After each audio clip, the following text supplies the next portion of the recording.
Bien, estábamos viendo la agenda, el itinerario del día.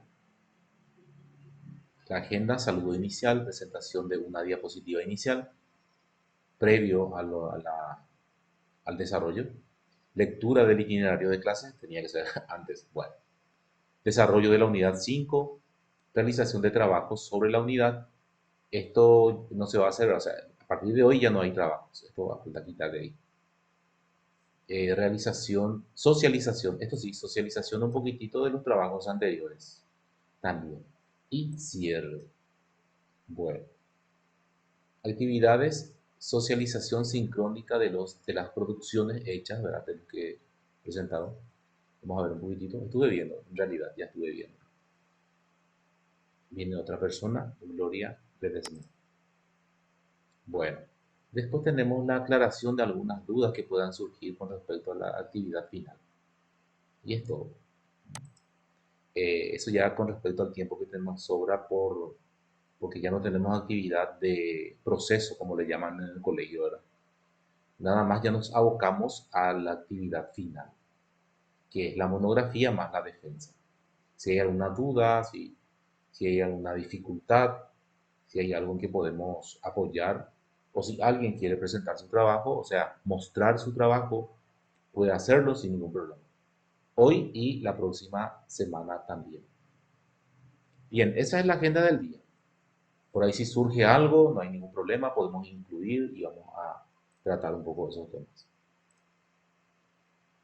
Decía ahí diapositiva, en realidad es un video introductorio.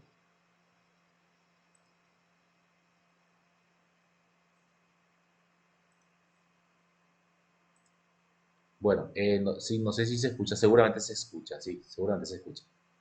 Cualquier cosa me avisa. Entonces voy a retroceder otra vez y vamos a dar inicio a este video.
Bien, un video introductorio sobre la libertad. Un poquitito. Viene otra persona, Lilian Troche.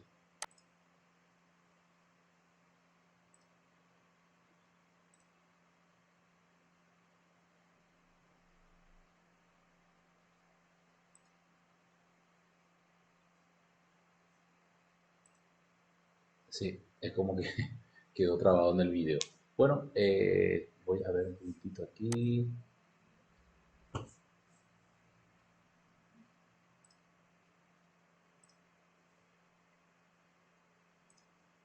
Ok,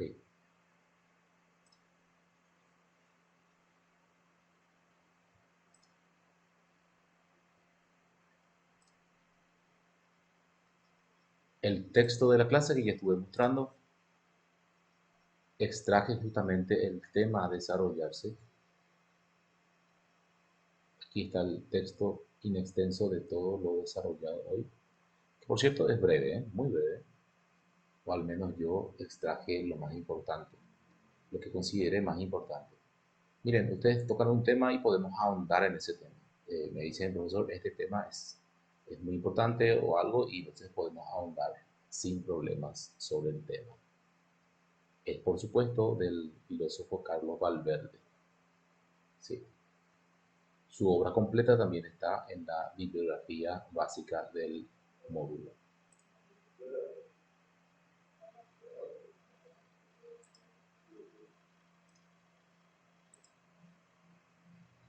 Bien.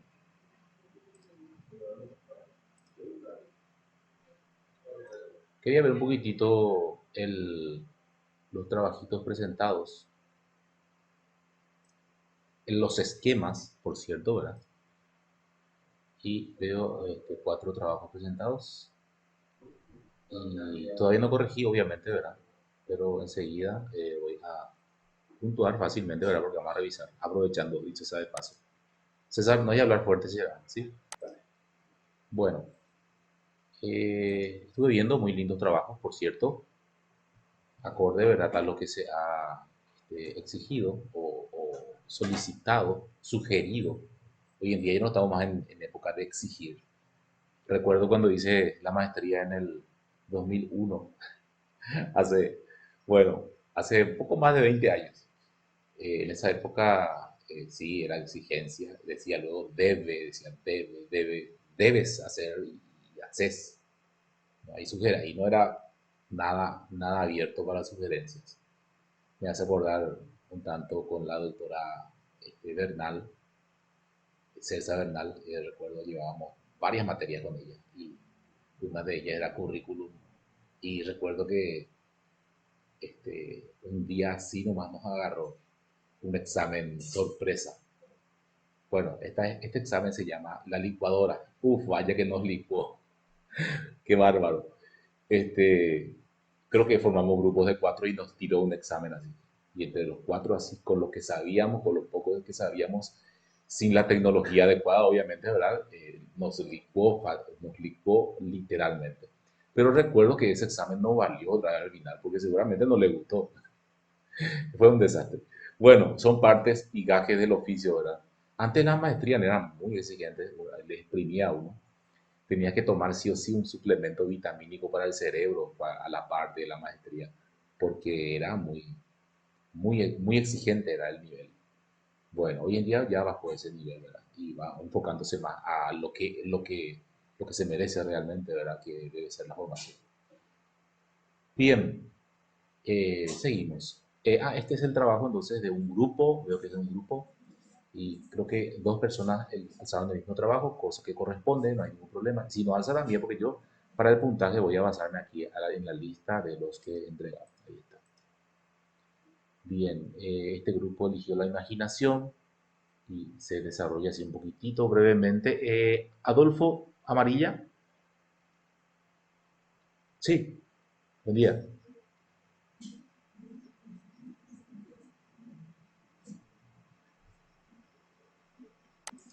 Y uno nomás puede alzar, no hay ningún problema, uno. Sí, sí, uno nomás.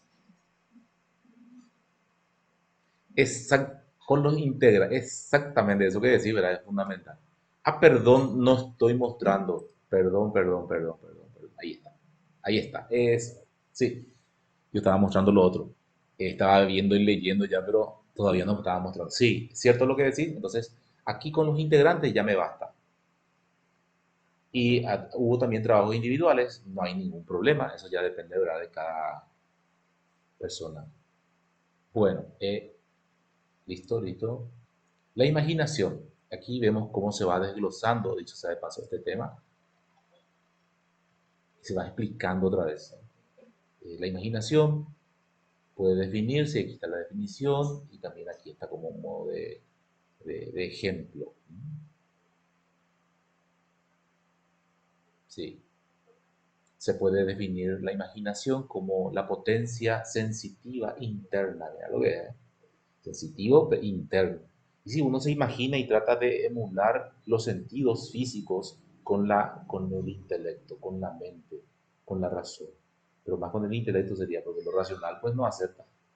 Bueno, entonces va por ahí la cuestión. No es físico, ¿verdad? Pues un fenómeno totalmente intelectivo. La intelección, la intelección del cerebro que intuye la idea y lo va manipulando de acuerdo a su antojo. Tenemos que fijarnos en los actos porque ellos son los que especifican la potencia. Los actos de la imaginación son muchos y diversos. De hecho, vos podés pensar en un elefante color rosa y ni existe el elefante color rosa, pero sí existe, o sea, uno los crea en la mente. Dice San Anselmo de Canterbury, en la Edad Media ya decía, no podemos pensar en algo inexistente, no podemos pensar en algo que no existe, solamente podemos pensar en lo que existe. Y imaginarnos en algo inexistente es imposible, dice. Dijo algo muy tajante, que hasta el propio Kant trata de refutarlo, pero no lo logra. Ahora, ¿y a qué venía todo esto de la imaginación con respecto este, a San Anselmo? Y justamente para argumentar ontológicamente, o sea, en el ser, a Dios. O sea, uno puede imaginarse la idea de Dios, decía San Anselmo. Si yo me puedo imaginar la idea de Dios, entonces Dios existe. ¿Por qué? Porque no puedo pensar en algo inexistente. Y bueno, ¿y qué pasa con el elefante color rosa a motas, si se quiere, verdad? Y sí, pero existe el color rosado y también existe el elefante. Diría desde su tumba ya nuestro amigo San Anselmo. Bien, entonces la imaginación es una poderosa arma que nos puede ayudar a mejorar incluso la vida, como lo hizo el psicólogo y filósofo Víctor Frankl, que en el medio de un campo de concentración se imagina algo bueno, positivo, y eso lo salva de morirse en ese lugar. Víctor Frankl, en su obra El hombre en busca de sentido. Hay una gran diversidad de actos imaginativos. Hay imágenes provenientes de todos los campos sensoriales que alguna vez fueron, ¿verdad? De hecho, alguna vez viste, alguna vez pudiste imaginarte. Por eso es que la persona que nace con la discapacidad visual, este, seguramente no puede imaginarse los colores porque nunca los ha visto. No sé, es lo que se dice, ¿verdad? Y seguramente porque nunca los vio, nunca ha experimentado con ellos. Porque la imaginación otra vez parte de las sensaciones, o como diría David Hume, de las impresiones sensibles, uno va elucubrando, imaginándose cosas. Pueden ser visuales, auditivos, olfativas. Características. El acto imaginativo tiene rasgos de acto perceptivo. Ah, es muy pequeño la cuestión, no se está viendo.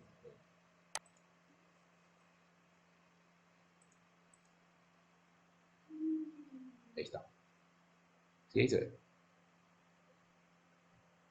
El acto imaginativo tiene rasgos de acto perceptivo y es consciente, intencional. Uno mismo procura e imagina algo. Obedece a estímulos actuales y por eso las representaciones imaginativas, excepto los casos de alucinación, alucinación eh, visual Por supuesto que anormal. ¿En qué casos ocurriría esto? Y en los casos en que uno consume alguna sustancia que le hace alucinar, ¿verdad? Algo psicodélico por ahí. Bueno, esta imaginación anticipa y creadora ha contribuido eficaz y positivamente en las realizaciones artísticas, sí, más vale, ¿verdad? En la imaginación, en la creación, en el arte. Y ocasionalmente puede ser, es, de hecho, una facultad turbadora para el conocimiento real, porque compite con la realidad, ¿verdad? La imaginación en las antropologías contemporáneas es interpretada de maneras muy diversas según lo que se piense de la conciencia humana. En todo caso, esta facultad es de gran importancia en todo el problema gnoseológico y consiguientemente en la vida humana. En todo momento nos imaginamos cosas, ¿verdad? Es parte de nuestro quehacer. No podemos solamente remitirnos al entorno real, siempre. Y siempre hay una dosis de imaginación en todo lo que vivimos y lo que realizamos en nuestra vida. Bien, muy lindo trabajo, por cierto, ya le ponemos la calificación.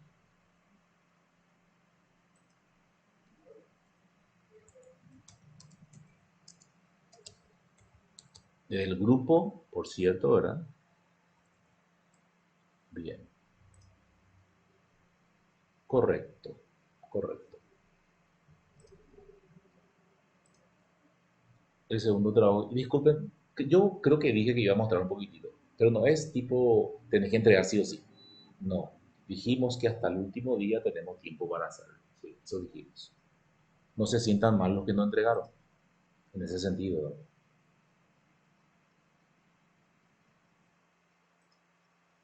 Bien, acá tenemos otro trabajo, ahí está entrando otra persona.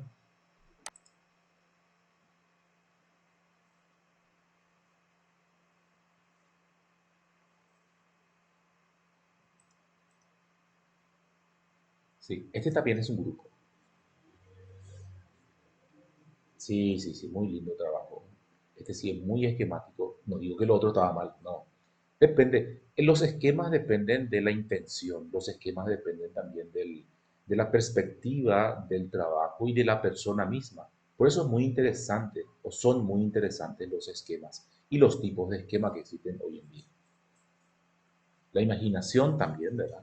Y tenemos ahí, mira, la facultad, la capacidad mental de crear imágenes e ideas, sí. Pero como decía yo recién, en base a lo vivido, en base a las experiencias sensibles o a través de los sentidos, uno imagina cosas. Como dice John Luke, ya la mente une y desune impresiones antiguas, o sea, de sensaciones pasadas. Y como dice él, son más débiles que las reales, porque las reales son vívidas, las reales son las que existen realmente. John Luke, lo dice John Luke. Dice que no están presentes en la realidad perceptible.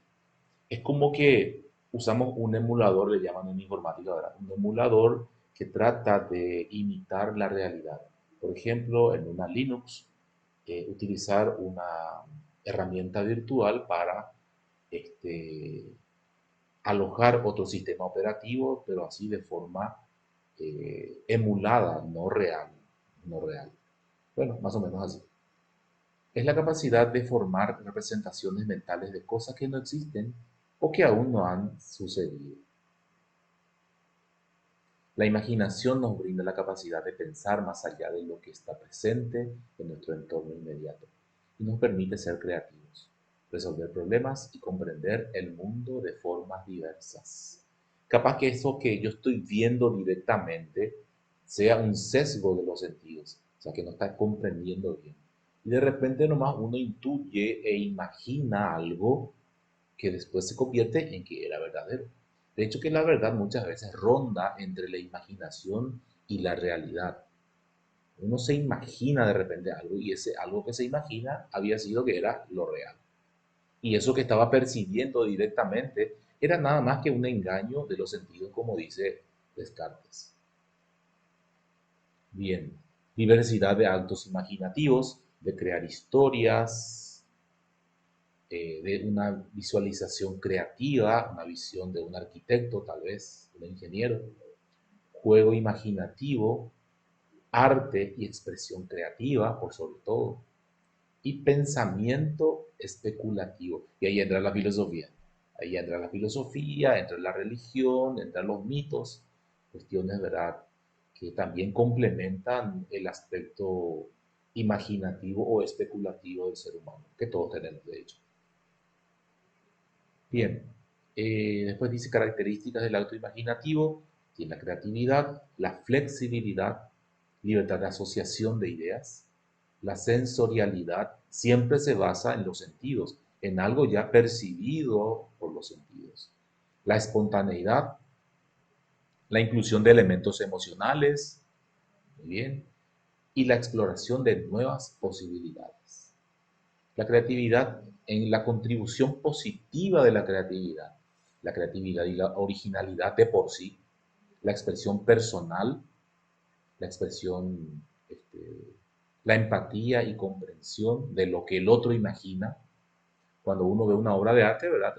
Se imagina, trata de imaginar lo que el autor de esa obra ha querido expresar, ya sea una obra de arte o también podría ser una obra literaria. Cuando uno lee a Rodabasto, por ejemplo, encuentra muchísimas cuestiones dentro. Es impresionante este escritor, que no es tan obvio como se piensa, ¿verdad? Hay mucha profundidad en sus escritos. No es como leerlo a un García Márquez que te lo dice todo de forma descriptiva, sino más bien te lo dice pero de forma comprimida, y uno debe desentrañar justamente el sentido de ese pensamiento, que ya va a ser, lastimosamente va a ser subjetivo a partir del lector y no ya desde la perspectiva del autor. La resolución de problemas, como decía hace rato, la exploración y autorreflexión, el entretenimiento y el disfrute. La ocasión turbadora, como decía hace rato el otro compañero, el otro grupo, la dificultad para distinguir entre la fantasía y la realidad de repente, como dice Descartes mismo, ¿verdad? Hay una mezcla entre la imaginación, la fantasía y el mundo real, el estado de vigilia, el estado consciente. La creación de estereotipos y prejuicios también. Uno se imagina que está mal lo otro, el otro, y empezamos a hacer prejuicios sin sentido. Hoy en día tan criticado, por cierto, ¿verdad?, los prejuicios. La distorsión de la información también, muchas veces uno cree que es la verdadera y, y bueno, y había sido que no era. La ansiedad y la preocupación excesiva también muchas veces puede acompañar a la imaginación.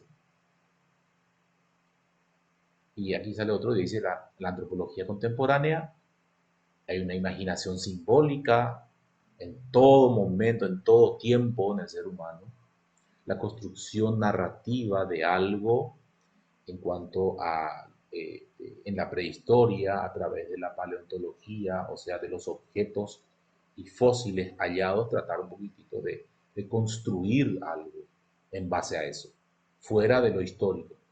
La imaginación etnográfica en cuanto a las culturas, y ahí entran muchísimas cuestiones. La imaginación especulativa y la imaginación crítica también, ¿por qué no?, en todos sus ámbitos.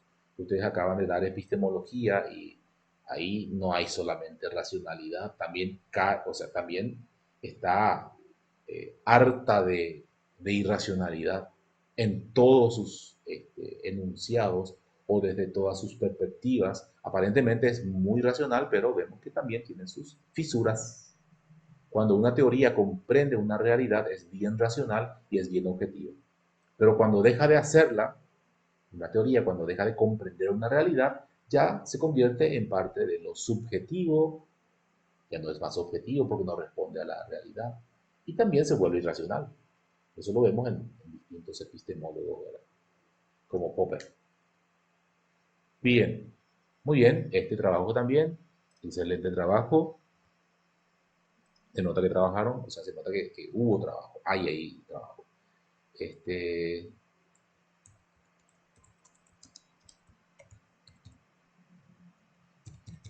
ups, está.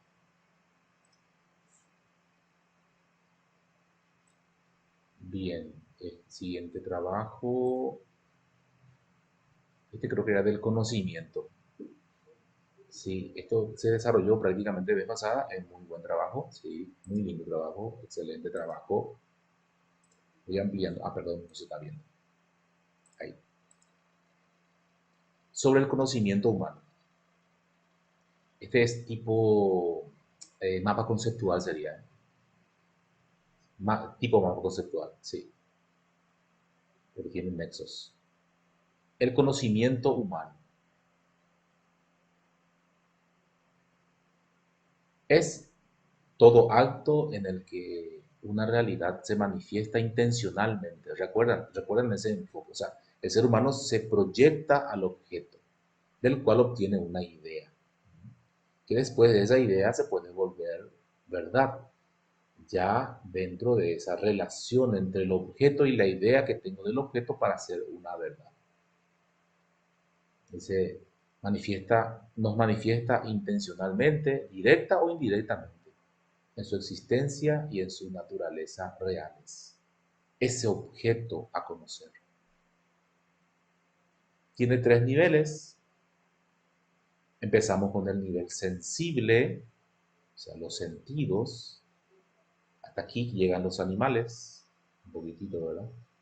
Basado en los sentidos o experiencias sensoriales. El conocimiento intelectual, el intelecto que capta, que abstrae, en un lenguaje tomista, aristotélico tomista, abstrae la idea del objeto. Hasta ahí. Esto también podría ser subjetivo. ¿Por qué? Porque se queda en la idea. Vemos aquí en el siguiente cuadro, entonces ya acompañando. Los sentidos, el conocimiento sensible basado en los sentidos o experiencias sensoriales es subjetivo, particular y la percepción individual. El conocimiento intelectual basado en el razonamiento, el análisis y la abstracción. Resultados de procesos cognitivos complejos como comprender algo, interpretar ese algo, elaborar conceptos y proposiciones. Pero ojo, todavía no podemos hablar de un conocimiento objetivo, racional. En el tercer estadio, entonces, encontramos el conocimiento racional, ahí, racional, basado en la razón humana, el análisis crítico y las conclusiones. A partir de eso percibido en el conocimiento intelectual. Objetivo, el conocimiento racional es universal, alcanzamos el universal a partir de una idea particular. De hecho, creo que cuando decimos idea ya se vuelve universal, de hecho, ¿verdad? Pero todavía esa idea no alcanza el nivel de verdad. Sin embargo, con el conocimiento racional ya podemos concluir que esa idea que tenemos de algo es una verdad o no. Es objetivo, universal, fundamentado, lógico y crítico. Bien, este es un buenísimo esquema, ¿verdad?, del compañero que les puede servir, es muy bueno. Sí, escucho.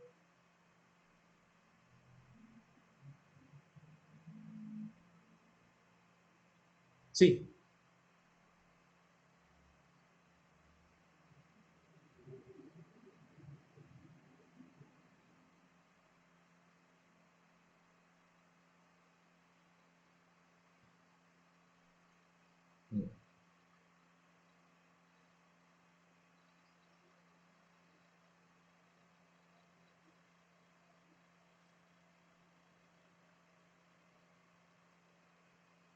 Sí, pero yo cuando estuve leyendo hace rato, porque esta mañana estuve revisando, me di cuenta que estaba al revés, ¿verdad? Pero igual se interpreta de esa forma. Pero lo más coherente, como decir, ¿verdad?, es que sea de la otra. Sí, sí, sí, así mismo.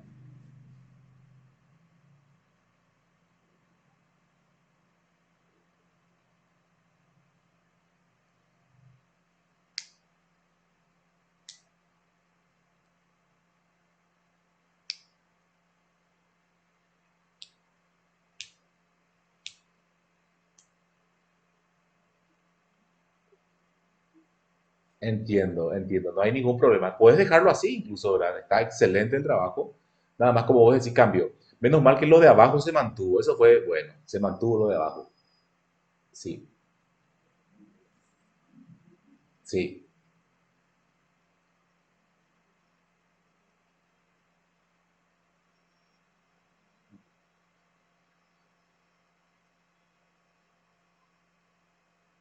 Eh, ¿Sabes qué? Que no está ahí. No, no está. Porque el conocimiento sensible es con los sentidos. Uno se imagina objetos sensibles, pero parte de la imaginación. Sí. Ah, por lo subjetivo me decís. Y sí, sí, sí, sí, estaría en ese ámbito. Sí, sí, tenés razón. Sin ser sentido, es como emular los sentidos. Pero vos sabés que está en los tres niveles está la imaginación. Porque hay también una imaginación crítica, sí. Hay también una imaginación racional. Es contradictorio lo que digo, ¿verdad? Pero también alcanza ese nivel. Pero parte de los sentidos, o sea, de lo que uno percibe. No podemos imaginarnos, como decía hace rato, sí,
sí. Sí, es un gran aporte, es interesante. Sí, justamente decíamos eso, que la imaginación nutre prácticamente lo real después, sí. Y él se fantaseó eso, ¿verdad? Pero se cumplió. Es muy cierto. Y sí, con respecto a los niños, la imaginación de los niños es algo extraordinario. Eh, Miren que yo me doy cuenta perfectamente, enseño en el séptimo grado, formación ética, y cuando los alumnos pasan del sexto grado al séptimo grado, es como que los profesores nos encargamos de cercenar, de coartar su imaginación. ¿Por qué? Porque se tiene que encuadrar en algo que se debe medir. Entonces ellos dejan de lado todo eso imaginativo y se enfocan directamente a lo que suma puntos y se deja de lado. Lastimosamente se hace eso. Y de hecho que no solamente en Paraguay, en todo el mundo. La educación se encarga justamente de domesticar a las personas de acuerdo a los estándares o ideales educativos de un país. Hay mucho contradictorio, mucho de contradicción en la educación. No en vano muchos pedagogos estaban en contra de la escuela. Y el mismo Rousseau, ¿verdad? O Mill, en un sentido, decía, debemos abolir la escuela, decía Mill. Y ciertas cuestiones que le coartan la creatividad a la persona. ¿Por qué? Porque debe ser de una forma en que ese país, esa nación, de acuerdo a su sistema educativo, pretende. Y yo me doy cuenta de eso en la escuela, que los niños de a poco van perdiendo la imaginación que inicial con que ingresaron al séptimo grado. Y ni qué decir seguramente cuando llega al preescolar, porque se tiene que adecuar al sistema educativo paraguayo. Y seguramente en lo último de imaginación que tenía estaba en el sexto grado, ¿verdad? Después ya pasa a un nivel en donde la exigencia es superior, pero no en cuanto a la creatividad. Bien, también por supuesto que para analizar profundamente. Bien, el siguiente, este creo que era el mismo, sí, es del grupo. Sí, este ya está, este perfecto, perfecto, perfecto, perfecto. Ah, ustedes no están viendo, perdón, perdón, perdón, perdón. Bueno, ya que estoy aquí, voy a evaluar esto.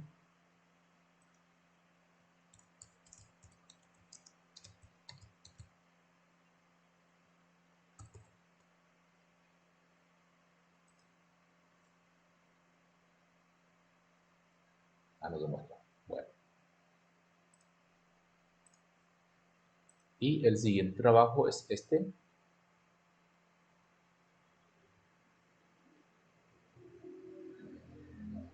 Sí, eh, es un tipo de esquema, obviamente, ¿verdad? Algunos gustan de este tipo de esquema. Y ustedes saben que yo... Ah, no se está viendo otra vez. Perdón, perdón, perdón. Aquí. Es un grupo también, por supuesto. Este es un tipo de esquema también que tiene una breve explicación, es muy interesante. Este es mi... Los demás me gustan, en serio. Pero este es mi tipo de esquema. ¿Por qué? Porque yo hacía este tipo de esquemas para el estudio. O sea, antes cuando estudiaba, ya sea de grado o posgrado, siempre hacía resúmenes.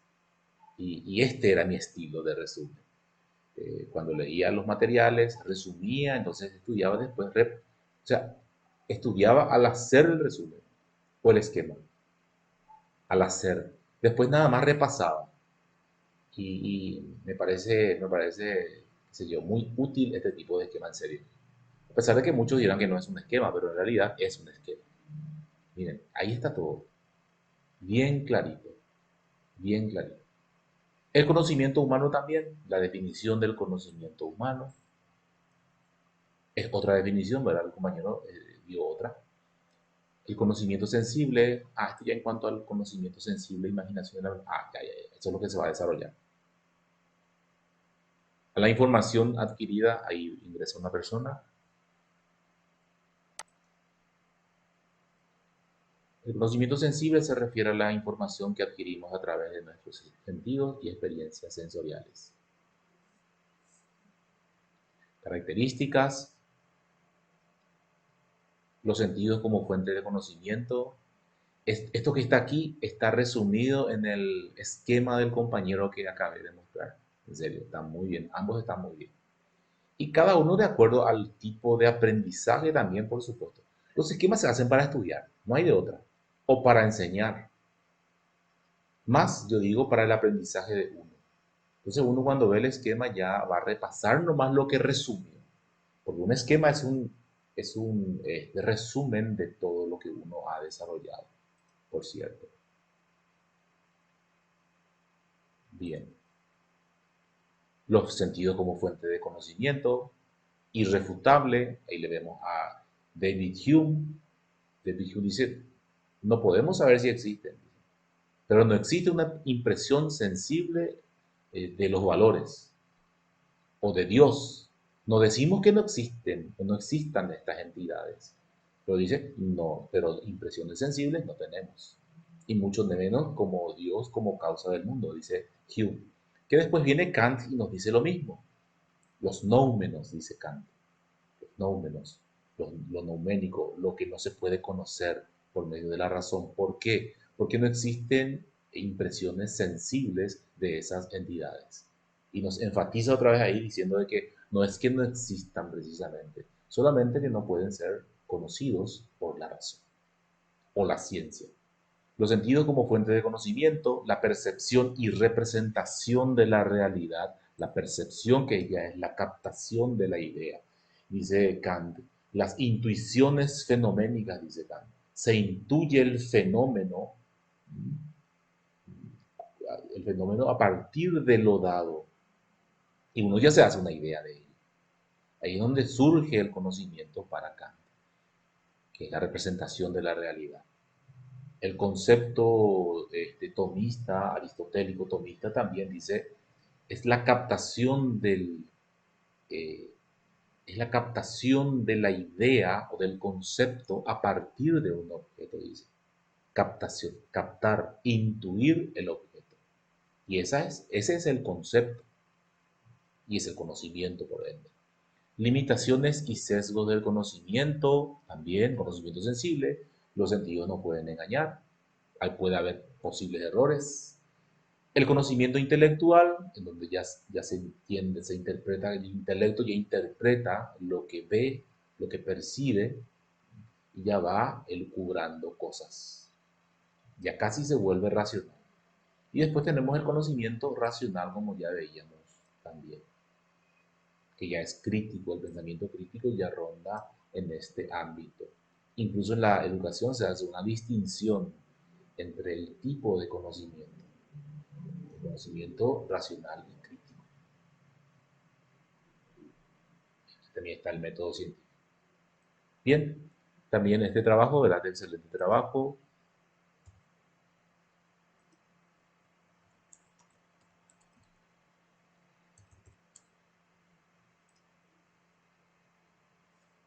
Correcto.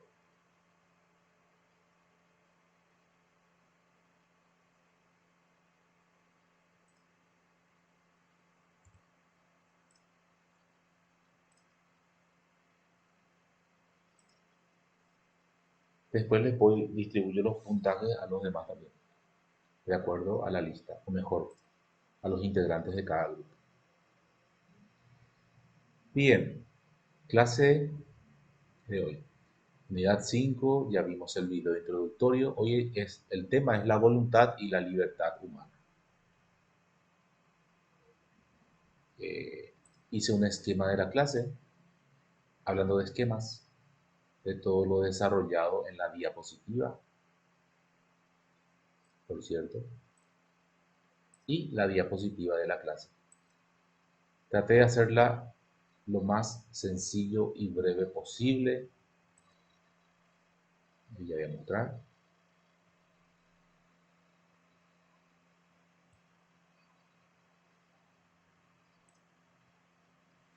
La voluntad y la libertad humana.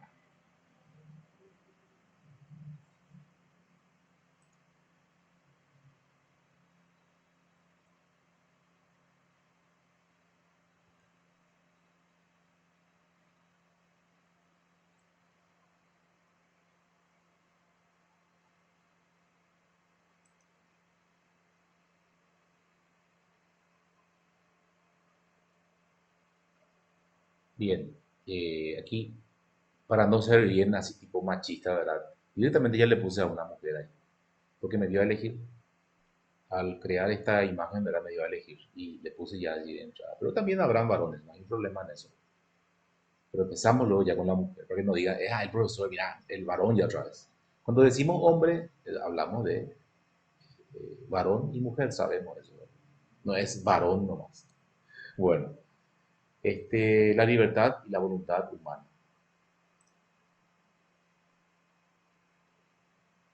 Aquí ya le puse al varón. Y acá también hace honor a la libertad y los signos no se entienden tanto, pero está buscando su libertad. La voluntad y la libertad son dos conceptos fundamentales en la filosofía, que han sido objeto de estudio desde la Edad Antigua, en Grecia, hasta nuestros días, como vimos en el video introductorio. La voluntad se refiere al acto tendencial de la persona humana. Hay una tendencia, esto es muy tomista. Dice, la voluntad es la tendencia hacia el bien, la definición, ¿verdad? Y tiene razón, pero ese bien tal vez no sea tan bueno. Sí, porque es la tendencia hacia el bien, pero ¿qué bien es el tema? El bien de uno tal vez. Mientras que la libertad se relaciona con la capacidad de elegir y de actuar de manera autónoma. Uno es libre de elegir. ¿Qué decían los existencialistas? ¿Qué decía Sartre? Sartre decía que el hombre está condenado a la libertad, está condenado a ser libre.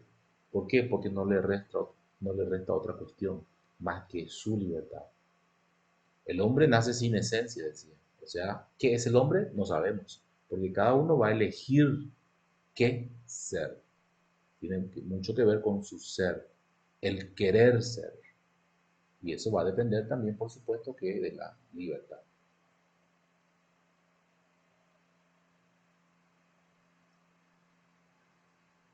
La voluntad humana como facultad. La voluntad es una facultad que posee el ser humano, que se refiere al acto tendencial más radical y específico justamente de la persona, distintivo humano. Es lo que nos hace estar en ciertos Hoy, por ejemplo, conectados, y mira que cuesta estar así. Es terrible estar conectados y en la distancia, esa frialdad de la cámara. Es terrible, por un lado, ¿verdad? Pero si no hubiera voluntad, entonces no existiría nada. Porque existe voluntad, uno entonces procura estar. Ningún otro animal lo haría. Ningún otro animal lo haría. Solamente el hombre. Los escolásticos estudiaron la voluntad como facultad racional que se corresponde con el conocimiento. Por supuesto, ¿verdad? Racional, porque debe discernir justamente entre lo que va a realizar. Y también, por supuesto, en querer hacerlo. Querer hacerlo.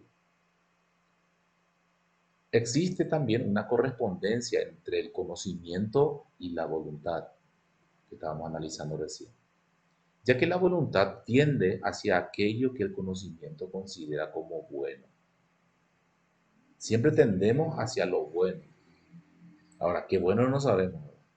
La voluntad es una facultad que permite al ser humano decidir qué queremos ser, lo estaba diciendo hace rato, qué queremos hacer en nuestra vida y queremos ser en nuestra vida. Siempre les digo a mis estudiantes eh, de las distintas carreras, en psicología les digo, ustedes no están estudiando psicología para conocer psicología, ustedes están estudiando psicología para ser psicólogos, o sea, en tu ser, te afecta en tu ser, en lo que sos, no solamente en lo que vas a conocer, ni lo que estás conociendo, sino en tu vida. Dice Ortega y Gasset, el ser, o sea, la vida de lo, él es un filósofo vitalista, José Ortega y Gasset, filósofo racio-vitalista, filósofo español, dice, ¿qué es la vida? Dice, y la vida es lo que uno hace con ella en el mundo. ¿Y qué es lo que hace? Y trabaja, porque eso da sentido a su vida, el quehacer del hombre. Y si uno es psicólogo, si es médico, y bueno, eso da sentido a tu vida. Uno ve el mundo a partir de lo que hace, de lo que es. Por eso uno va construyendo justamente lo que es a partir de lo que elige voluntariamente. Y ojalá sea así. Y no solamente por conveniencia de repente hacia ciertas carreras. Uno elige ser. Mira, está ahí tu ser, tu esencia, como dicen los aristotélicos, la esencia del ser, la esencia de cada ser. Y la esencia de cada ser es justamente dependiente de la libertad, de su libertad de elección.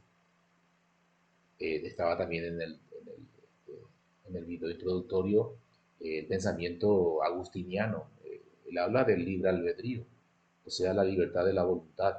Elegir de acuerdo a tu criterio sobre lo bueno y sobre lo malo.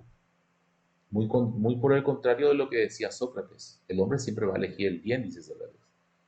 Siempre va a elegir el bien. Siempre va a elegir lo bueno. Pero primero debe conocerlo. Porque el que no conoce el bien, como dice Sócrates, es malo. El que no conoce el bien no va a optar nunca por el bien. Solamente el que conoce el bien es bueno. De ahí su moral intelectualista. El que conoce el bien es bueno. Y el que lo desconoce es malo.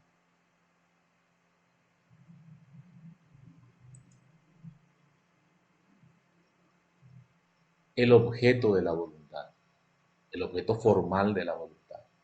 Y el objeto formal eh, es el bien, de manera ilimitada. Ahora, ¿qué bien? Como decía el texto anterior o la otra diapositiva decía, de acuerdo al conocimiento que tenemos de ese bien, o lo que pensamos que está bien, dependiendo de la cultura de uno. Mira, dentro de la cultura, lo bueno sería lo que la sociedad considera como bueno. Y por supuesto, por el contrario, lo malo. Ahora, ¿existe un bien objetivo real? ¿Qué será que nos dice la ética? ¿Qué será que nos dice la ética con respecto a eso? De hecho, que de manera ilimitada. La persona intuye que tiene que realizarse en medio de múltiples atracciones. Hay tantas cosas por ser. Y a medida en que uno va actualizando sus potencialidades, hablando en un lenguaje aristotélico, actualizando sus potencialidades. Acto, potencia. Entonces va haciendo. Y como dicen los existencialistas, cuando va eligiendo algunas opciones, va negando otras. No podemos ser todo. Si uno quiere ser médico, posiblemente no va a ser un docente. O tal vez se mezcle también, ¿por qué no? A nivel universitario, ¿verdad? De hecho que existe. Pero siempre va a ser uno u otro. O es más médico o es más docente. Porque cuanto más uno trata de abarcar, muchas veces no lo hace tan bien como quiere realmente. Entonces uno elige justamente ser. De hecho que puede hacerlo. De hecho, depende de cada persona, de hecho. Pero eso que le gusta realmente ser. Y ahí incluso entran las actividades que no tienen que ver muchas veces con lo profesional, sino también con el ocio. Ahí viene otra persona, María Teresa Aveiro. Bien. Por la voluntad, dice, por la voluntad decidimos qué queremos ser. Eso pues te anima. La voluntad pues es la fuerza que te mueve, el querer ser, querer hacer las cosas. ¿Y cómo queremos ser en la vida? Son inseparables. Son inseparables eh, la libertad de la voluntad. Actúan juntos. La voluntad está abierta a todo bien. Y el fin último justamente de esa voluntad es la felicidad. Y esta es inseparable de la libertad. No existe libertad sin voluntad, no existe voluntad sin libertad. Y muchas veces elegimos algo, pero lo hacemos de una forma coaccionada. Entonces no está ahí el libre albedrío. O sea, la libertad de la voluntad. Uno actúa coaccionado. Elige, de elegir elige. Incluso no eligiendo algo, uno elige, ¿verdad? Como dicen los existencialistas. Pero para que la libertad funcione eh, en torno o en tono a la voluntad, debe existir ese libre albedrío. O sea, uno debe optar por lo que realmente quiere. Siempre en el ámbito de lo ético, ¿verdad? Obviamente no estamos hablando de cuestiones antiéticas. Siempre, entonces, la libertad y la voluntad van de la mano. La voluntad está abierta a todo bien. Recuerden qué tipo de bien. El bien real, decimos en ética, el bien real. No cualquier bien, el bien real. Después voy a explicar eso. La felicidad es el último y decisivo objeto de la libertad. Tenemos un sentido eudemonista, aristotélico tomista, ¿verdad? O sea, el último fin o el fin último del hombre es la felicidad. Y bueno, la felicidad otra vez va a depender de cada uno. ¿Qué es lo que realmente me hace sentir bien? Por eso quiero ser algo, alguien en la vida. Y la importancia justamente de esa voluntad, o mejor dicho, de esos valores que vamos a ver más adelante, tiene que ver con la jerarquía que uno mismo se impone o que piensa que está bien. De hecho, que existe, cuando hablamos de jerarquía, ya lo vamos ubicando a los valores, de lo más importante a lo menos importante, tal vez, ¿verdad? Y ni qué decir de lo básico. Pero también esto te ayuda a saber tomar esas decisiones acertadas en la vida con respecto a esa jerarquía de valores o tabla de valores que es particular, o sea, individual. La jerarquía de valores es objetiva, es impuesta. La tabla de valores es personal, subjetiva y uno mismo se impone.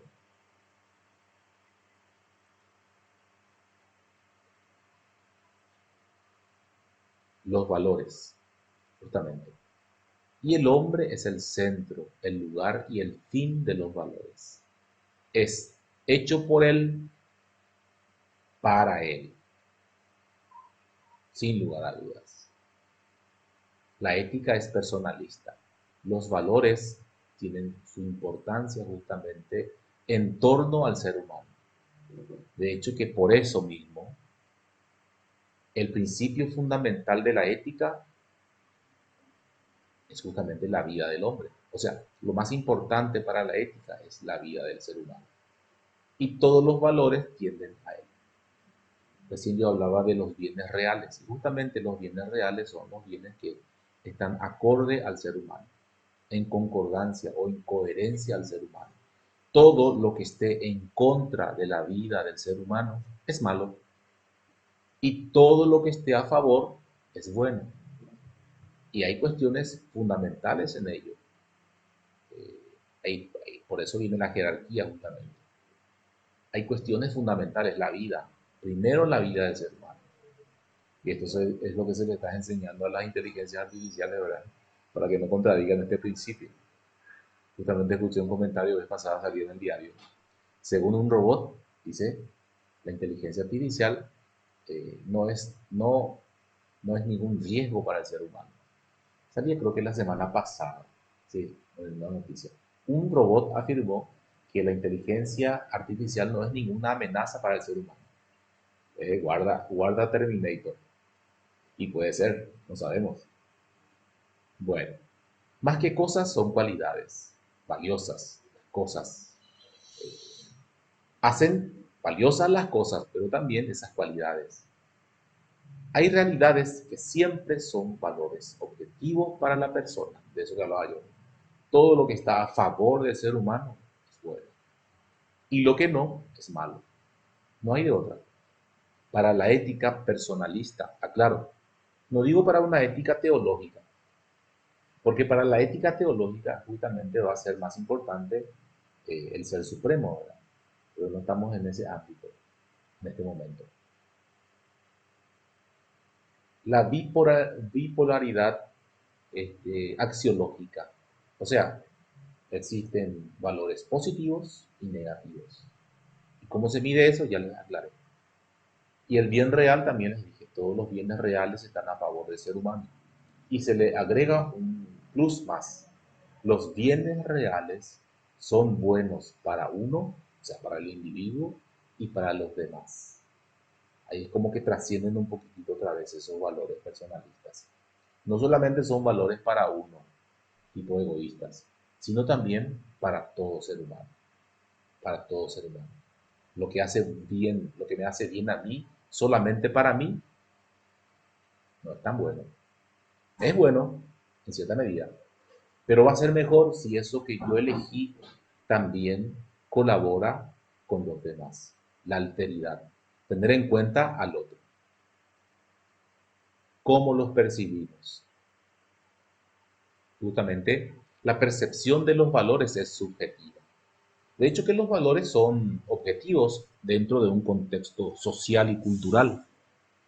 ¿Sí? Son objetivos, de acuerdo a la cultura. Pero otra vez va a depender de la percepción de cada uno, mismo de la sociedad. De hecho, que por eso se distinguen los valores culturales o los valores sociales, de acuerdo a cada cultura o sociedad, de la percepción que tiene eh, ese grupo de personas, esa sociedad o esa cultura, pero también a partir de la percepción individual que uno tenga. Cada uno otra vez adecua esos valores de acuerdo a sus percepciones. Y se habla mucho de la pérdida de valores, ¿verdad?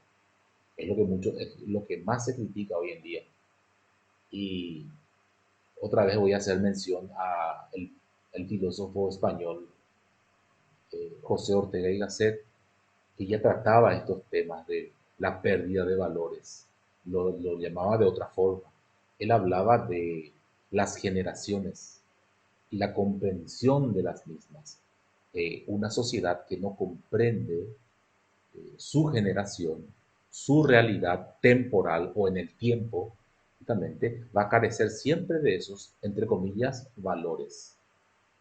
Llámese tradicionales o los valores vigentes, pero en otra generación.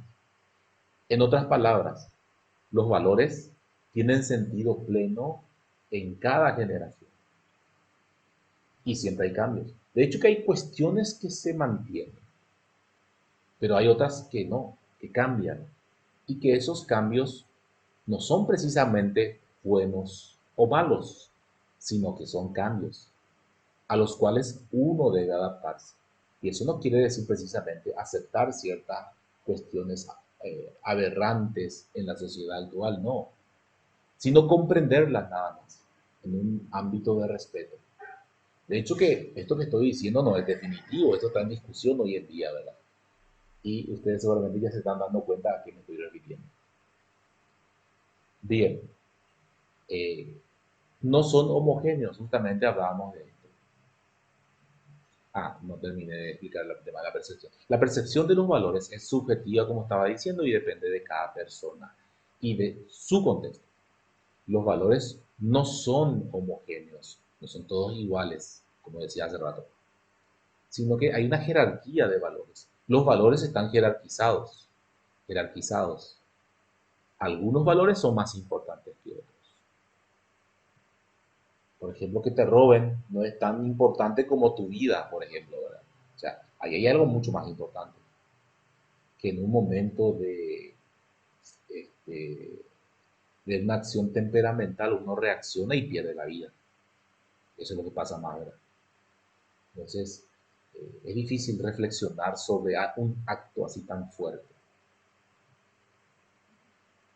Eh, Hablando de jerarquía, ¿verdad? Podemos compararlo con el pensamiento de Larry Laudan en la epistemología de él, y en el modelo jerárquico de Larry Laudan, en donde toma las teorías más importantes, las que mejor explican el fenómeno, entonces son las más importantes. Por ende, son las más valiosas. Creo que después cambia con el modelo reticular, teniendo en cuenta justamente el contexto, lo contextual.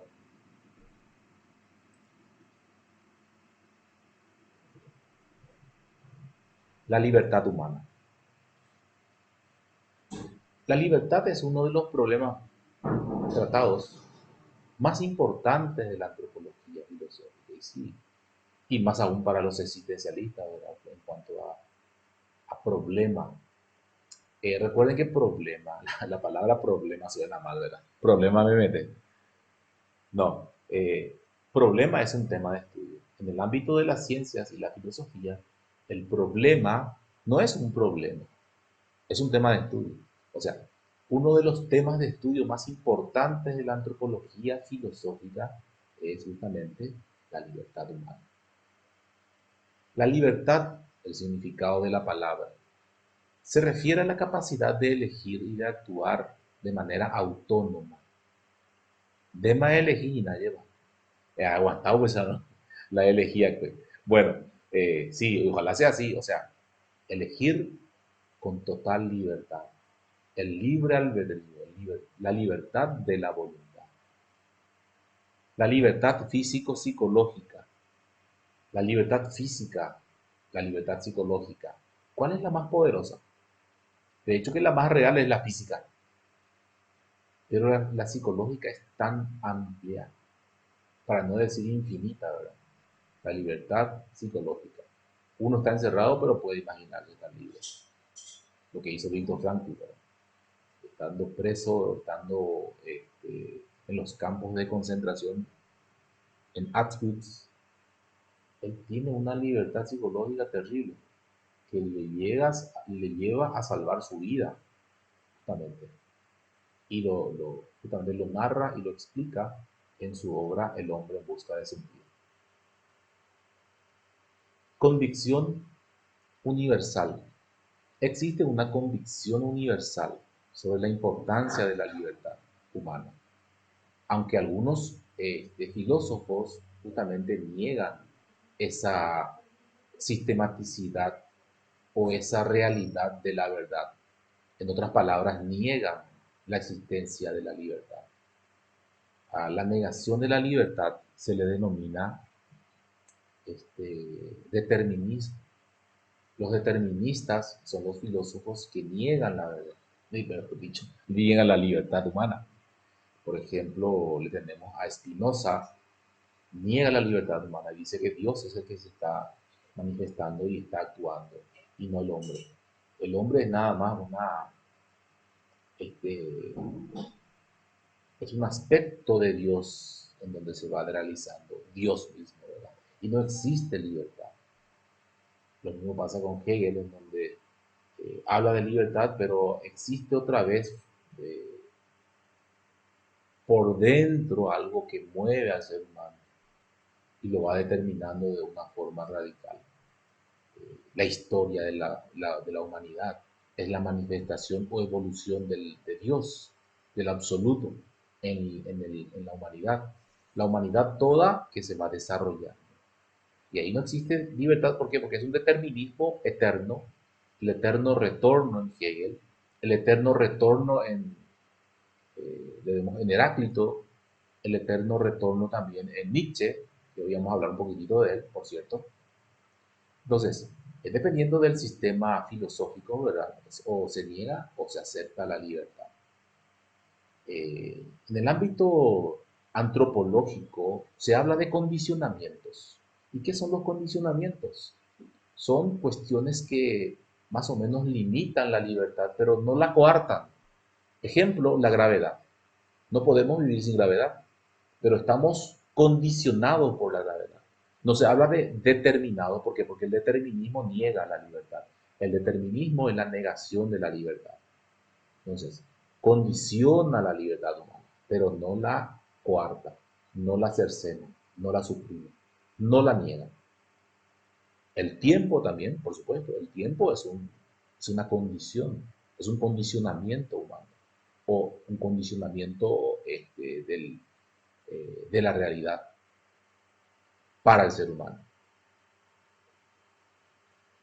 Los deterministas conceden el valor determinante a lo que solo es condicionante. También vemos un tipo de condicionamiento en el sistema psicológico de Sigmund Freud, el psicoanálisis. Hay un determinismo ahí, un determinismo psíquico. También vemos determinismo en el pensamiento marxista, en Marx, en donde hay un camino dado en la historia que se debe romper justamente ese condicionamiento o mejor, ese determinismo. Dice, los deterministas conceden el valor determinante a lo que solo es condicionante, es una condición, como decía yo. La libertad, motivos y motivos necesitantes. De hecho, ¿verdad? En la actualidad eh, existe un panorama cultural diverso sobre la libertad humana hoy en día. Los deterministas conceden el valor determinante a lo que es condicionante, lo que limita la capacidad de elección del individuo. Es importante también destacar que la libertad está basada por motivos y que estos pueden ser o no necesarios, de acuerdo a lo que uno considere. Un motivo radical para algo, o uno mismo busca ese motivo, ¿verdad? Sin tener ninguna dificultad, el ser humano se va y encuentra un motivo para actuar sobre algo. Gusta de algo y está motivado a actuar, necesita de eso. Por lo general, el ser humano necesita lo que no tiene y lo que tiene no valora. Eso es por lo general del ser humano. Cuando lo tiene, cuando obtiene eso que le motivaba a obtener, eh, lo valora un tiempito y después ya lo deja de lado. Es el ser humano. Y cuando lo pierde, se lamenta. Ah, qué lástima, ¿verdad? Sí, lastimosamente es así. No valoramos lo que tenemos. Cuando no tenemos libertad, cuando no tenemos libertad, ¿cómo la apreciamos y la queremos? Y cuando la tenemos, muchas veces no la valoramos. Era feliz y no lo sabía, más o menos así. Recuerdo cuando estaba en el cuartel, la libertad, la libertad era lo máximo. Cuando lo perdés ya, ¿verdad? Te quedas como preso en un lugar y no tenés ninguna forma de eludir esa responsabilidad. Entre comillas, responsabilidad. ¿Qué va a ser responsable un adolescente, verdad? El adolescente tiene que ser responsable de sus estudios, de disfrutar con los demás y no estar preso prácticamente en un cuartel. Salvo que él lo eligiera, pero antes era obligatorio, lastimosamente. Lastimosamente pasa. Bien, la voluntad de poder y el poder de la voluntad, que son dos cosas contradictorias. ¿Verdad? El voluntarismo nietzscheano. Justamente el voluntarismo nietzscheano de Nietzsche, Federico Nietzsche, filósofo alemán, que fallece en el 1900, sostiene que la voluntad es la fuerza que impulsa la vida, una fuerza que impulsa a vivir. Por cierto, Nietzsche fue un filósofo vitalista, vida, que valoraba la vida, la voluntad de poder, nace en la voluntad de vivir, de esa fuerza que impulsa la vida misma, por la vida. Y que, como sostiene él, desde los filósofos clásicos en Grecia, Sócrates, Platón, Aristóteles, hasta nuestros días, decía él, cercenaron lo que es la vida, dejaron de lado el cuerpo y vanagloriaron el intelecto, el alma, por decir, o el espíritu. Y todo lo que eh, el cuerpo te pedía era malo, pecado. Todo lo que el cuerpo pide es malo. Entonces, muy por el contrario de ellos, entonces dice Nietzsche, no, el cuerpo, lo que existe es el cuerpo, los sentidos. Y todo lo que el cuerpo te pida no va a ser malo, es bueno, es bueno. Dice, y que el objetivo de la existencia justamente es la superación constante de las barreras que encuentra la vida para que pueda desarrollarse. La voluntad es el instinto radical de poder justamente, que motiva a todos los demás valores para crecer, para desarrollarse en una irracionalidad. Acá hablamos de irracionalidad, ¿eh? Ojo, no hablamos de racionalidad. Todos los valores racionales, malos. Todos los valores irracionales, buenos. ¿Y por qué opta por la irracionalidad? Y porque hablamos de la vida. Porque la vida es un sin razón. ¿En qué sentido? No hay racionalidad en la vida. Nada más que tenés que vivir y buscar, impulsarte por esa fuerza de vida y superar al otro, ¿por qué no? Si el otro te quiere superar, bueno, sé más que él. El instinto radical de poder es la medida de todos los valores, por eso dice. Según Nietzsche, la voluntad es la máxima expresión de la vida y su poder es ilimitado. Es ilimitado. La voluntad de poder se presenta como una fuerza que impulsa al ser humano, ¿verdad?, a romper justamente esas ataduras que tiene, a superarse a sí mismo y alcanzar sus objetivos más elevados. En otras palabras, esa fuerza vital, esa fuerza, ese poder, esa fuerza de voluntad que posee el ser humano, lo hace ser Dios. Bueno, lo hace ser su Dios, dejando de lado todas las limitaciones que le pone y las barreras que le pone el otro Dios, ¿verdad? Sí. Su propio Dios. Bien, no sé si hay alguna pregunta hasta aquí, entonces llegamos a la parte final. La verdadera libertad es la capacidad de actuar de acuerdo con nuestra voluntad, nuestra propia voluntad, mientras no dañemos la libertad de los demás. Entonces todo está permitido. Mahatma Gandhi. Muy bien. ¿Alguna pregunta?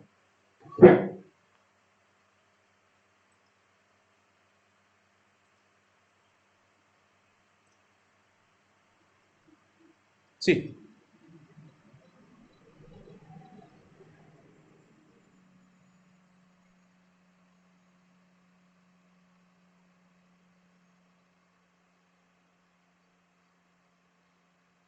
sí. Dependiendo, ¿verdad?, de qué voluntad para qué. Por ejemplo, hay voluntades muy básicas, como el de comer, por ejemplo. Yo tengo voluntad para comer. Yo tengo voluntad para divertirme. Lo básico. Después se va volviendo más elevado. También yo diría que están en todos esos ámbitos. En el ámbito intelectivo y en el ámbito racional. Yo tengo que tener voluntad para.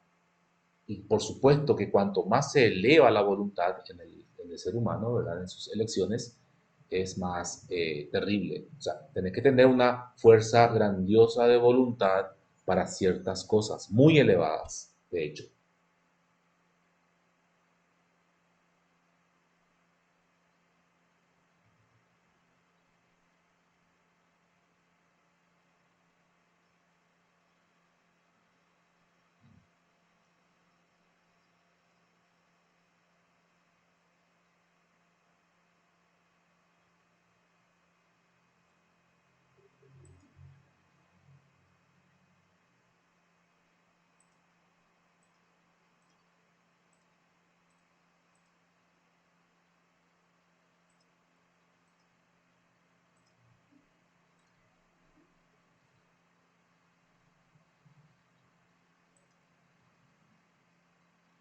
Sí,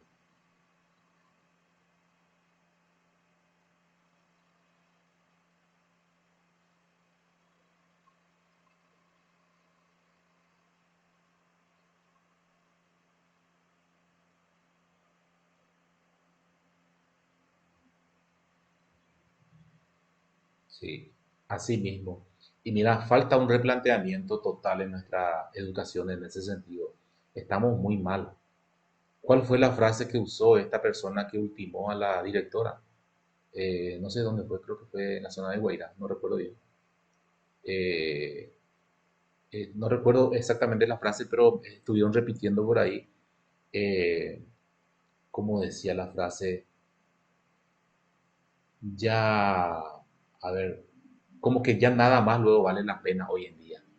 Esta es la frase, la expresión en guaraní que no me viene en mente, pero esa frase empezó justamente en la pandemia. La pandemia también nos afectó muchísimo en ese tema, ¿verdad? De la voluntad, en los jóvenes, en los adolescentes. Ya, ahí está mira la frase.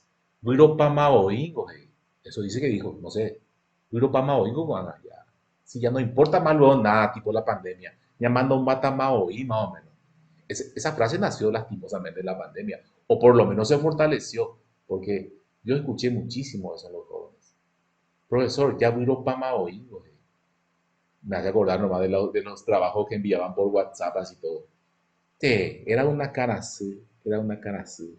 Y trabajo repetido, trabajo, uff, no quiero más ni acordarme de esa época.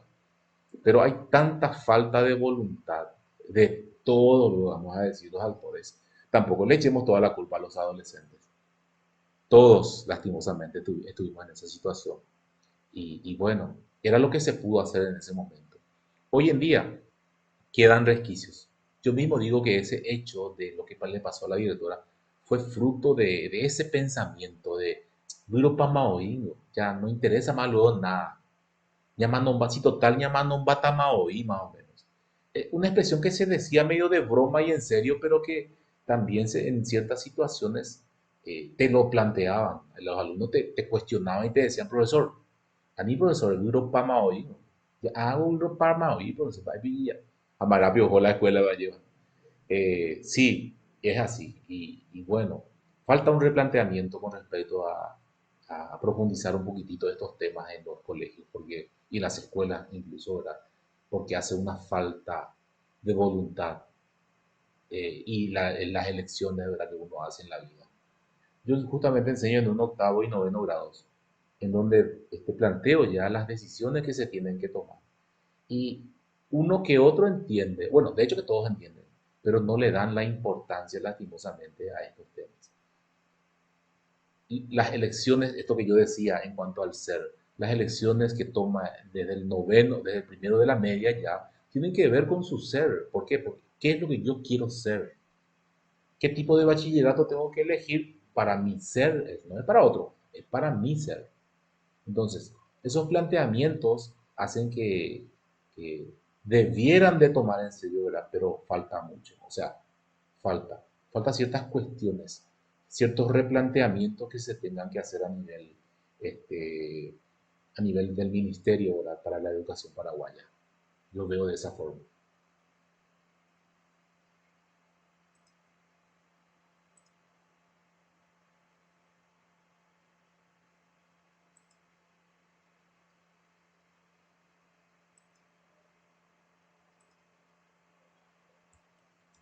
Sí,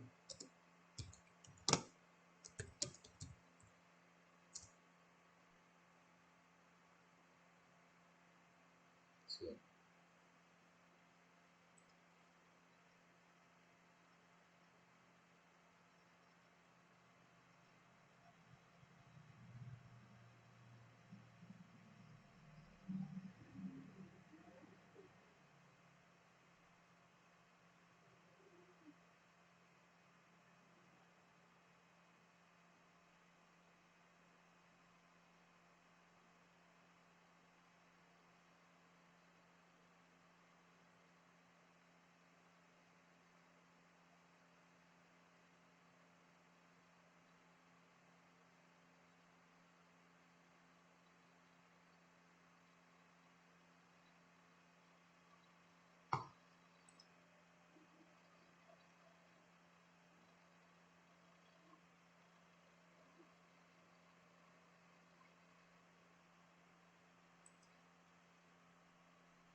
Sí, lastimosamente no existe un consenso. Existen varias vertientes. Miren que la antropología filosófica nace en la Iglesia Católica y se mantiene ahí, gran parte. En cuanto a la antropología en general, hay un consenso científico, obviamente, en lo que manifestabas en lo último, que es un organismo viviente que ha evolucionado y que cualquier otro ser, llámese el perro, el delfín u otro animal, de repente pueden alcanzar el nivel del hombre. No como el hombre, ¿verdad? De acuerdo a cada uno, de acuerdo a su esencia, de perro o de delfín. Pero el hombre no es único en el universo. Cualquier ser en este planeta u otros planetas pueden desarrollarse al nivel de ser humano. Y a eso le llamamos persona. El hombre es persona por reunir esas características de poseer sentimientos, inteligencia, voluntad y libertad. Son los cuatro aspectos que tiene el ser humano, ¿verdad? Que le hacen ser persona. Entonces, consenso no existe. El hombre, lo que sí se sabe es que el hombre es un ser evolucionado. Lo del alma y el espíritu hoy en día ya no se comenta en los ámbitos de la ciencia, pero sí, por supuesto, en el ámbito de la iglesia. Hay varias vertientes y la antropología filosófica está más en la iglesia que en otro lugar, en ese ámbito, salvo las otras antropologías que directamente ya se distinguen de los conceptos sobre ese salto sustancial que dio el hombre de ese ser primitivo. No existe tal salto. La evolución se fue dando para la mayoría podemos decir, y está la ciencia ahí. Pero para el resto, o sea, para la visión de la iglesia, la antropología filosófica católica, todavía se mantiene en ese ámbito. Nosotros mismos estamos utilizando un texto basado en filósofos católicos y no salimos de ese ámbito plenamente. ¿Cómo se darán cuenta en el texto? Hay muchas cuestiones que el texto peca, si vamos a hablar en un lenguaje católico, ¿verdad? Habla un poco de la familia y habla un poco de ciertos valores tradicionales, como yo estaba mencionando. o de las orientaciones sexuales, incluso el texto. Y hay ciertas cuestiones que ya no condicen con la realidad actual. En síntesis, el hombre es un ser evolucionado, de carne y hueso, que posee una parte psíquica y psicológica, ¿verdad?, que ha evolucionado muchísimo, que cualquier otro animal puede alcanzarlo. Pero esa no es la única visión del hombre que existe. Todavía existe la del hombre espiritual, la del hombre con alma, espíritu, que trasciende. Esas serían las dos posturas, ¿verdad? ¿Y cuál sería la valedera para la pedagogía? Y ambas, de acuerdo al contexto en que uno se va desarrollando. No sabemos dónde vamos a parar. Capaz que nos volvamos más católicos o como decía Nietzsche, que ya ha muerto la religión. Para el 2000 ya la religión debía de desaparecer, según Nietzsche, ¿verdad? 2000 años de cristianismo y punto. Y bueno, de hecho que gran parte de Europa se está volviendo atea. No sabemos el paso, ¿verdad? No sabemos si los latinoamericanos vamos a ser ateos o vamos a seguir siendo católicos en su mayoría. Pero va la cuestión por ahí.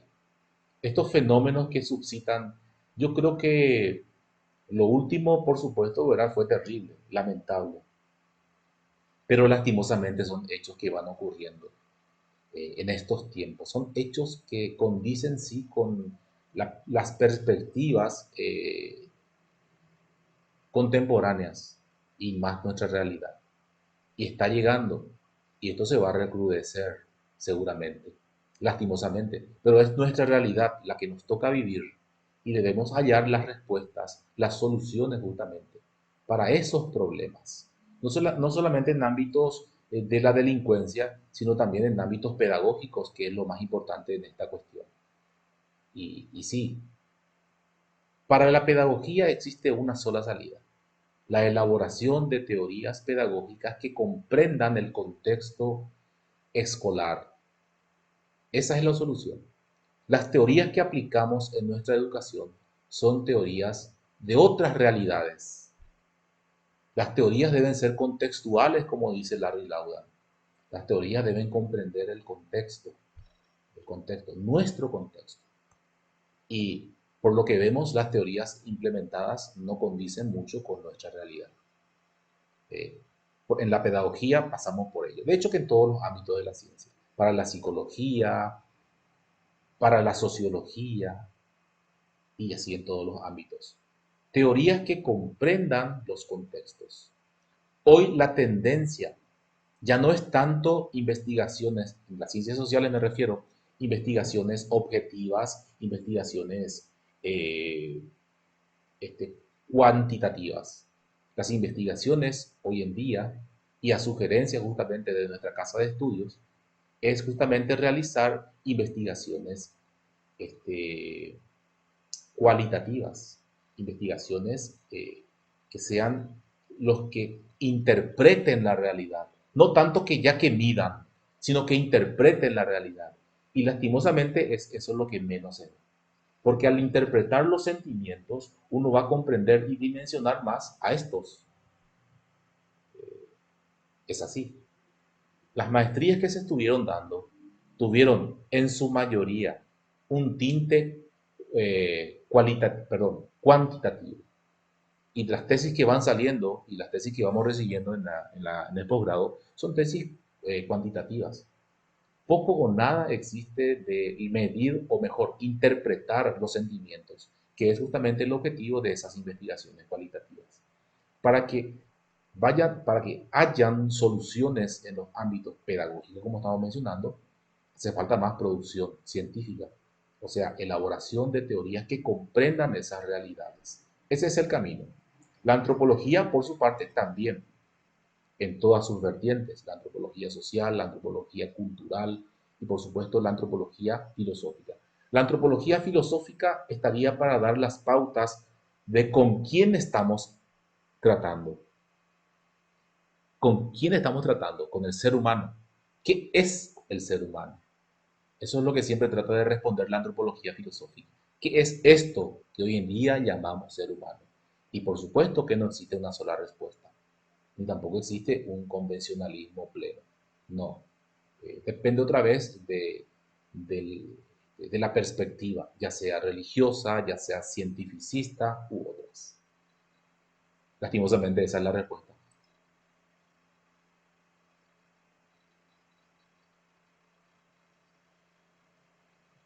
¿Listo? Bien, otra pregunta por ahí. Con respecto a los trabajos del módulo, ahí abajito tenemos, ¿verdad? Si hay alguna duda, seguramente que están trabajando, estarán terminando ya. Bueno,